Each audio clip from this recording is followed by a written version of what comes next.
మా పిల్లలైతే ఈరోజు ఏం కర్రీ చేసామమ్మా అని అడిగితే కాసేపైతే నవ్వుకున్నాను. వాళ్ళకేం కర్రీ, దీని పేరేం పేరు చెప్పాలని. అదేంటి చేసింది నువ్వే కర్రీ నీకు తెలియకపోవడం ఏంటి పేరని అనుకుంటున్నారు. అట్లనే ఉంటాయి ఒక్కొక్కసారి మన ఆలోచన. మండే రోజు తీసుకొచ్చిన కూరగాయలు సండే వచ్చే వరకు మొత్తం కంప్లీట్ చేసేస్తాను. ఏవో అట్లా కొన్ని రకాల అందులో టమాటాలు అయితే ఎక్కువ మిగిలిపోయినాయి. ఇంకా నేను ఫస్ట్ ఏమనుకున్నానంటే టమాటా కర్రీ చేద్దామని అనుకున్నా. మళ్ళీ ఏం గుర్తొచ్చింది, అందులో సగం కట్ చేసిన ఒక సొరకాయ వక్క ఉండే, ఇంకా మళ్ళీ గంగవాల్ కూర కట్టలు అయితే ఒక 20కి 5 ఇచ్చారు. ఇంకా అవి కూడా తీసుకొచ్చాను. ఇంకా 4 అయితే వండేసాను. ఒకటి తీసి పక్కకు పెట్టాను.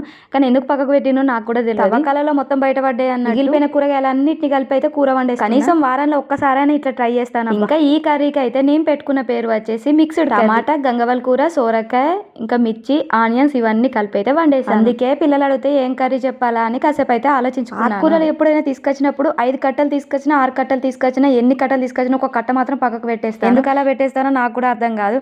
అన్ని కట్టలు కట్ చేసిన దానికి ఆ ఒక్క కట్ట కట్ చేయడం బరువు అయిపోతుంది. ఎట్లయితే నేను ఏ వెజిటేబుల్ కూడా వేస్ట్ చేయకుండా కర్రీ అయితే చేసేస్తాను కదా. అలాగే ఎవరైనా చేసే వాళ్ళు ఉన్నారా ఉంటే కామెంట్ చేయండి. వీడియో ఇక్కడ వరకు చూసారు కదా, వెళ్తూ ఒక్క చిన్న లైక్ ఇచ్చి సబ్స్క్రైబ్ చేసుకోవచ్చు కదా. Bye bye.